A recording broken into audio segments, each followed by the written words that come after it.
1. In 2019, I started working for a big accounting firm right after college. I already had a bit of experience because of a few internships, and I always worked part-time since I was 16. But I was mainly hired because I spoke 4 languages and they had business with a lot of foreign clients. I was hired as a consultant, but I did a lot of things. I really enjoyed organizing big files, and had a lot of experience with Excel since I had paid for a professional course during college. So besides my usual work of handling some clients and doing my reports, I was also doing a lot of things like sales reports, client reports, basically most of the Excel files, and a lot of computer-based tasks. When COVID hit, and we started to work from home, I was able to automate most of my tasks during 2 or 3 months. I was able to program a code that would basically do the sales reports, most important file, and a few more automatically that I could update if needed. My boss was over the moon with the update part, but I did not tell him it was being done automatically. I did not tell anyone, as a matter of fact. This gave me a lot of extra time to talk to clients and pick up a few extra new ones, which gave me a considerable pay rise, since I was highly appraised during my meetings with my direct boss and a few higher-ups. Whenever I did take time off, I had to delegate all of my tasks and clients' meetings to anyone I trusted, which was mostly Jimmy. Jimmy was a good personal friend of mine and was married to my cousin, so we would occasionally take time off at the same time for a vacation or family gathering.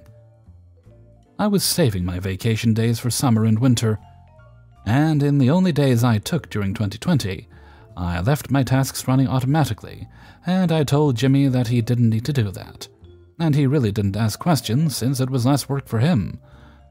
However, me and Jimmy took a few days off at the same time to go to a wedding in another country, and I was told by my boss that he would let it happen, but to not make it a habit to take our vacation at the same time, and that I would have to work a bit harder to thank him for his good deed, and that my sales weren't getting any bigger in the last few months. I reminded him that I had the higher number of sales in all the department, and I was the only one with the extra tasks, but he just told me that it wasn't a big deal, and that anyone could have done that. So I went on vacation. I turned off all my automated tasks, and this was a big deal, since it was the end of the month and my boss would need all my reports completely updated. Apparently, they had to put 5 people to do my tasks so that they could finish the reports, which delayed the work of that team, and the reports were late and lacked a few things that mine had. This was huge, since all the higher-ups weren't happy with my boss, since he showed them the reports late, and they were clearly a downgrade from mine. And they also commented that there was a team failing a lot of deadlines that month, which was the team assigned to do my tasks. As soon as I got back to work, I got a call from my boss apologizing for not appreciating my work, offering me a bonus and asking me to not take time off at the end of the month ever again. I told him that it was an unreasonable request, and I reminded him that he already approved my week off in 2 months, which he said was apparently still under approval, and he straight up told me that it wasn't going to be approved. I'm not an angry person per usual, but I got really upset about that, and he told me that as long as it wasn't at the end of the month, I could take time off whenever I wanted. Okay, fine. As soon as I got out of the call, I started looking for other jobs, and I scheduled all my time off about 3 weeks to the next month, busiest month for us. This was a big deal because most of the big clients didn't speak English or our native tongue, and they only wanted to talk to me. But nevertheless, my boss approved. Subsequently, Jimmy also scheduled his time off at the same time, so despite not being the end of the month, someone had to do my tasks since I would once again turn them off. Apparently, they weren't able to handle either my clients or my tasks, and they just ignored the tasks until I got back. But some of the clients were really angry since no one could really assist them as well as I could, and I actually got a call on my personal phone from one of them, asking to assist him in my personal time, and he would be really appreciative of my time. This was a huge client, and he was actually a great person that had huge respect for me, so I said it was fine as long as he came to my location. I was on vacation with my family.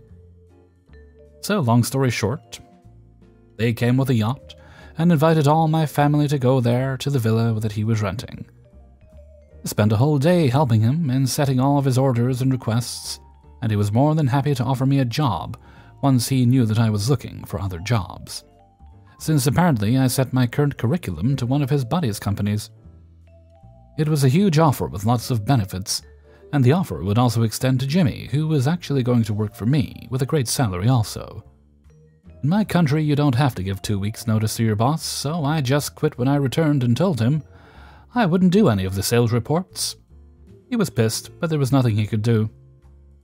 I'm still in the same company, but with a higher position now. I actually manage a huge team, and I don't really have a schedule. I just have to travel a lot, which is fine by me. Last I checked with a few friends that still work in my old company, they had to hire a whole team to handle my tasks, and a few of the clients quit because they weren't satisfied with how they were being handled. Next time, you should also value your employees more. 2. Way back in the late 90s, I was serving out my initial enlistment with the United States Army, assigned to a unit at Yongsan Garrison in Seoul, South Korea, when I was pulled kicking and screaming from my platoon to serve as the company's training ammunition manager. Enter Master Sergeant Pain in the Ass. Master Sergeant Pain in the Ass did not get along with anyone in the rear echelon, and would find any reason to interfere with your day, assigning tasks such as cleaning the latrines, servicing the company vehicles, general custodial duties around the office, regardless of what projects you were working on or the deadline to have it completed. One fine fall morning, I was working on a report headed to the battalion TAM. This report, literally MS PowerPoint slides, was time-sensitive and needed to be completed as soon as possible, so that the battalion training ammunition manager could write a report. Yeah, more slides. Master Sergeant Pain in my Ass walked into my company area, took one look at me and said, "Specialist Impulse Bimmer, if you have time for coffee, you have time to sweep the parking lot." I stood at ease and said, "Master Sergeant, I need to complete this report too." "I didn't ask you for your excuse, SPC." I raised my voice so that the entire office could hear. "Master Sergeant, Buck Sergeant, Battalion Training Ammunition Manager wants this report ASAP."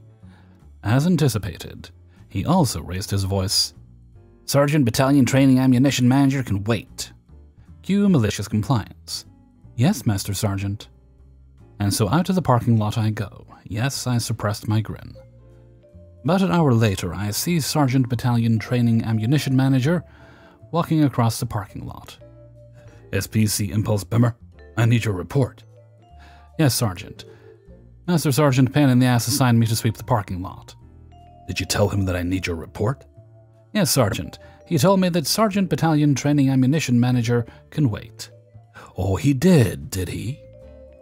Yes, he had previously annoyed the Battalion Training Ammunition Manager, and he knew that I had teed this one up for him. So off he goes. I continue to rather slowly sweep the parking lot. Right around lunchtime, I hear the battalion commander's voice coming from the company area on the other side of the parking lot. While I can't make out what's being said or to who, someone is getting torn a new one. Remember the adage that shit rolls downhill? Turns out that Sergeant Battalion Training Ammunition Manager went straight to the battalion commander and informed her that he would not be able to generate his report because the Master Sergeant had me sweeping the parking lot, even though I had informed him that I needed to complete my report, and tells her that he said she can wait while he has me sweep the parking lot. The battalion commander goes and rips the company commander a new one. Company commander rips First Sergeant rips Master Sergeant Pain in the Ass, and he screams at me to come see him right the fuck now. I slowly jog, not run, not walk, over to him and stand at parade rest in the company area. He proceeds to scream at me, spittle flying everywhere, including on me, and while poking me in the chest with his finger accuses me of lying. Unfortunately, everyone heard him say that Sergeant Battalion Training Ammunition Manager can wait, including, as it turns out, the company commander and First Sergeant. Master Sergeant Operations comes running over and pulls him off of me, tells me that I'm free to go to lunch and return at 1300 hours. I tell First Sergeant, who had come over too, that I will be going to the Inspector General's office immediately after lunch. A police report was also filed. When the dust settled, I was reassigned back to my platoon. Huzzah! And the Master Sergeant took non-judicial punishment. Reduction in rank to Staff Sergeant, forfeiture of pay for 30 days, extra duties, and rehabilitative transfer to Camp Humphreys for conduct unbecoming, assault, battery, etc., etc. A month later, I was to show up at the NCO club there at Youngston. Everyone, including the battalion commander, was very, very grateful for the departure of the Master Sergeant, and it was a much more pleasant working environment for everyone. And since I didn't drink, everyone bought me all the free designated driver soda that I could handle. My enlistment ended 2 months later. 3. Hello. Without going into too much detail, I work at a reasonably high-end clothing store in a major American city with lots of tourists from around the world. Not Gucci or anything, but it's $120 pants and $300 jackets. We have some casual items, but mostly it's business casual to suiting. Another important point is that of the stores that will have women's suiting, we're one of the most size-inclusive. We go from 00 to 14 or 16 in store, which is XXS to XL or XXL. We have petite and tall in the store. Online, we go up to 22. With the background out of the way, here's the story. One day, a couple comes in, speaking to each other in German. I speak German, and our store likes to go above and beyond to form customer relationships. I tell them I speak German, in German, so if they need any help, let me know. They wave me off and continue talking. It's a small store, so I can hear them clearly, even when I go to work on straightening up a sack of clothing. They are now shitting on one of my co-workers because she was not dressed right for her weight, mainly laughing about her sleeve length. And the fact that her elbows were showing, I don't know, people are weird and mean. She doesn't understand because she doesn't speak German, and customer is king in a store like this, but it is frustrating. Anyways, this woman selects a couple of shirts and goes to try them on. A little while later, she comes to me and asks me for the next size up for a couple of shirts. I look at the tag, size 8, and our store goes up to the 14 or 16 in store. I go search for the next size, but don't find it for any of these shirts. The woman has come right before school starts and right after the swearing in for new lawyers, cops, and citizens, I think. Both of these events mean that tons of women are coming in looking for suits, and our store knows it. There are big discounts. Additionally, it's right after the pandemic work-from-home arrangements eased up. Tons of women come in saying they're headed back to the office and needed new suits. Basically, from the size 00 to 8. It was hit or miss if we had them in your size. Past size 10, pretty much everything was gone. So I go back to her and tell her we don't have the larger sizes in store, but that we will have a full size run, including the next size up, online. Not a lie at all, and we are encouraged to tell people about the online store. She's shocked. This woman who was making fun of my coworker for being overweight is now being told she's big for the clothing store. She turns red, then huffs and leaves with her male partner in tow. I never lied. I did as we were trained. I just never explained to her, like I do to most people, that this was a busy time, and we would restock soon and have all the sizes back. Part of me feels bad, because obviously it sucks when you're too big to shop in a store. I have family members that can only look at clothing in the stores and then have to go look for the shirts online. I hate watching how that affects them. Part of me doesn't feel bad because, honestly, if she's going to be that mean to people, she deserves to know how it feels.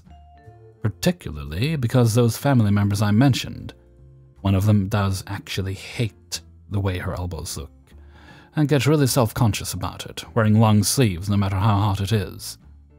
So yeah, there's my petty revenge against this lady for being mean to others about their weight and dress. 4. I used to work as a photojournalist for a local newspaper. I used to do a bit of everything. There were days that almost all the newspaper was filled with pics I took. The work shift in the newspaper was kind of taxing, as sometimes the work shift went from 8 up to 12 hours a day, depending on the news and things happening in town. After 2 years here and there, I was assigned to the sports section. Not a big fan of sports myself, since I'm more of a computer geek. If it wasn't an e-sport, I wasn't interested. But sports schedule was a bit over the top. There were times when there was pro baseball, basketball, and even soccer in the city I was working at, that without even counting the school sports events, it was tiring as hell. We were 2 photographers working in the section, but since the other guy was a little old, the editor was more lenient with him. A year into the section, and I was busted, I really mean it. Super tired as hell. My wife was annoyed since I was leaving for work at 6 a.m., and sometimes wouldn't be back until 10 p.m. And at times even later than that. On the weekends, if there was too many events, I surely was working. There was a season where I worked almost 2 months non-stop. I mean, it was all voluntary, and I was paid a lot for it. I mean, monthly I was cashing 7 or 8 minimum wages, hence I was always available for them. My editor was an old-school journalist that was working in the newspaper since day one. We used to joke that the building was built around him and shit like that. He is a total grouch, but sometimes can joke around and makes people forget he's got a temper. One baseball season, I was really tired, and after almost 2 months working non-stop, there was a baseball game gonna be held on Saturday afternoon. My editor called me to his office, told me that he needed me on Saturday. Since I was totally busted but could really use the overtime, I told him sure, but for the game, I'll even be on the stadium, and when the game ends, I'll drive to the newspaper, deliver the material, and go home. My boss wasn't happy with that. He wanted me all day, from 7 a.m. up until closing, since he had other events. I said no, and told him he should call the other guys since it was my weekend off and I really needed rest. Needless to say, he wasn't very happy with that. Afterwards, he was really bitchy with me on almost every occasion available, and if I did something wrong, he would scold me like I were his son. Since sports is a section that has an awkward schedule, I had some liberties with the check-in time. At times, I was up to a half-hour late. One day, I checked in late, only to find him right at the entrance waiting for me. He was super pissed. He scolded me for over an hour, and after he was done, he wrote me up with HR. The memo from HR specified that the work shift was 8 hours and that I was to work from 7 a.m. until 5:30 p.m., no more, no less. Enter malicious compliance. From that day on, I was there at 7 a.m. sharp, not a minute earlier, not a minute later. Sometimes I would arrive early, but waited by the clock until it was 7 a.m. to punch in. And at 5:30 p.m., I was out the door. It was already a week abiding by the rules, when the editor came to me at 5:25 p.m. He told me there was this university baseball game. Apparently they rescheduled and wanted the newspaper to cover it. The editor said sure, and he wanted me to go. I just stared at him. I would really love to go, but as I recall in the memo HR made me sign, my work shift is 7 a.m. to 5:30 p.m. And since it's 5:30 p.m., I'll be seeing you tomorrow. The color from my editor's face went from white to anger red. His voice went a bit higher while he said, "If you go, I'll be writing you up in HR." With a devilish grin, I just told him extra hours are voluntary and I don't want to do them, and left. Next day, I came in at 7 a.m. sharp, like a good boy, and I sat in my spot. My boss came with a somber face and told me in the most fake, sheepish voice he could muster, "Okay, I guess there was a bit of a misunderstanding with your work hours. Since you work a bit of overtime when required, the management said your work shift is a bit more flexible, and you could be a bit later from time to time." I just smiled and said, "Thanks." After that, I went back to work, but not full throttle like before, as I was giving my family a bit more time. And whenever the editor needed some extra hours, he would ask in the nicest possible way. Some companies like to go by the rules, but when it doesn't favor them, the same rules go out the window. 5. Some background. The last school year has been challenging for me at work. I am an English high school teacher, not in the US, and the work environment at that school has been going from bad to worse as the school year progressed. Our principal has created a very hostile and toxic work and learning environment that has made many young teachers leave, even at the start and middle of the year, very uncommon in my country. I'm a 32-year-old male, and many of the other teachers have felt bullied and oppressed. Our complaints went unheard and ridiculed, with the principal targeting many of us, young and inexperienced teachers alike, for public shaming sessions. And my turn came last week. I asked for a meeting with her to discuss my desire to go back to university next year to complete my thesis, which would have resulted in me taking Tuesdays off. All teachers in my country get a day off, which is usually for us to choose. As soon as I walked in, she called the pedagogical administrator, and they both started a 30-minute shaming session. I was told that I am a lousy teacher, my classes are boring, they never attended any of my classes, and that I have conspired to ruin English teaching at our school. And its students, parents, other teachers, and administrators have been complaining about me. She wants teachers to work full-time, which she knows I planned on doing anyway, and have been asking for it for 2 years, and advised me to take a break from teaching, unpaid leave. I was shocked and speechless. In my 3 years at that school, I received only praise from everyone I worked with. My students, their parents, and colleagues love me, to which I have written proof. The following day, I went ahead and turned in my notice. She called me a liar. I told other teachers what happened as they saw me coming out pale and on the verge of tears out of her office, and said that I couldn't take the criticism. She also started lying about me to colleagues and other school principals. They all know me and told me. She also told me to complain to whomever I want. Cue malicious compliance. Following excellent advice I got on Reddit, I waited to file the complaint until I secured a new position. However, I decided to follow the last bit of advice from her. I sent it to whomever I thought might be interested. The Regional English Teaching Inspectorate, the Regional General Inspectorate, the Teachers' Union, any other official and inspector I knew in my country's Ministry for Education. And the best part, every teaching college and program in a 200-kilometer radius, which included the most prominent and largest education programs in my country and area. Fallout. The principal had to beg the ministry to send them new teachers, as quite a few of us left at the end of last year. Most of the poor English teachers she did get contacted me via mutual friends and colleagues, asking me for help getting new positions as the work environment has only gotten worse. A request to which I gladly obliged. The complaint itself didn't impact the principal professionally, but she will have a pretty difficult time filling positions for the next few years.